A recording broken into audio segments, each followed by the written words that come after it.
Hey you, yeah you who clicked on this video. Thanks for giving our channel a shot. And if you will, please do us the honor of watching the video all the way through. Appreciate it. Now onto the video. Hello fellow 8-bit heroes. Today we are going to discuss CW Star Wars The Acolyte, Episode 4, entitled Day. Let's get into it. So, starting on planet Kofar, Midget Wookiee Jedi is in the woods making dinner, studying the witch symbols from the previous episode. Back on Coruscant, Padawans train with sticks and Force Fu, because we're really trying to make Force Fu a thing. Osha thanks Padawan Know-It-All for helping her find her sister, but she says she's gonna head out, and she's gonna do so without saying goodbye to Sol. Surprise, surprise. Back on Kofar, May, who has now more dreads than she's had the entire series, even though it's only been a couple of days, and Asian Ezra Miller start their search for Midget Wookiee Jedi. Asian Ezra Miller continues to simp for May and to try to escape the friend zone. On Coruscant, Sol meets with Ki-Adi-Mundi, who literally isn't supposed to be alive for another 40 years. Come on, guys. We know this. This is basic. But again, let's not let canon get in the way of telling a shitty story. So, Ki-Adi-Mundi decides that he's going to basically weigh in on this entire situation. Sol tries to claim that May isn't a threat, but is quickly put back in his penis-having place by Leslie Headland's wife. She believes that a Jedi trained May despite her lack of discipline. When urged to get the High Council involved, she says that she would rather lie by omission to avoid a scandal in the Senate. Leslie Headland's wife then gives the task of extracting May and getting Midget Wookiee Jedi out of the situation to strong female Jedi of color, since Sol's chronic penis disorder prevents him from being effective in any real way. Sol then begs for forgiveness for his manliness and asks for another chance. Sol proposes trading Osha for May's surrender. How this is supposed to work? Don't know. Back on Kofar, May and Asian Ezra Miller continue to walk through the woods and discuss strategy, and he continues to practice simp jutsu on May. May asks about Osha and calls her Jedi scum. On Coruscant, Sol stops Osha as she's about to depart. He attempts to lie to her, but she sees right through it and employs more emotional manipulation to get her to go on this mission. On the ship headed to Kofar, Caramel Killmonger gives a mission brief to Padawan Know-It-All, 2 red shirt white male Jedi, 1 racially ambiguous male Jedi, and a no doubt ultra capable Asian female Jedi. Then a new piece of semi-adorable merch gets into an altercation with Osha's droid-shaped merch, and then Osha asks his name and pronouns. I wish I was kidding, that's actually a thing that happens.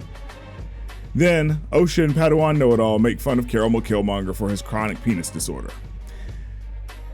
As the Soul Squad begins their search for Midget Wookiee Jedi and May, why they can't communicate over long distance with Midget Wookiee Jedi, even though it's clear that he has some sort of communication array, don't know. So, Caramel Killmonger decides that he's going to now assert dominance over Osha by demanding that she give her stun blaster to him, since it was his in the first place. After it's revealed that Midget Wookiee Jedi is in the forest, they then merch, sniffs a piece of Midget Wookiee Jedi's clothing, and they head into the woods to go to Grand Wookiee's house. Osha enlists the help of Caramel Killmonger as she can sense the simp within him. However, he does not succumb. The walking merch tries to warn warns the Soul Squad, but Sol dismisses it, and a bad CGI creature reveals itself only for Sol to dispatch it.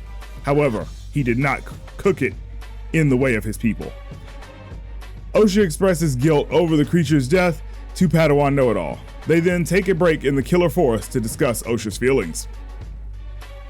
Asian Ezra Miller and May argue over whether or not she should wear clothes to the fight with Midget Wookiee Jedi, and they further discuss the mission parameters given to them by Darth Motorcycle Helmet.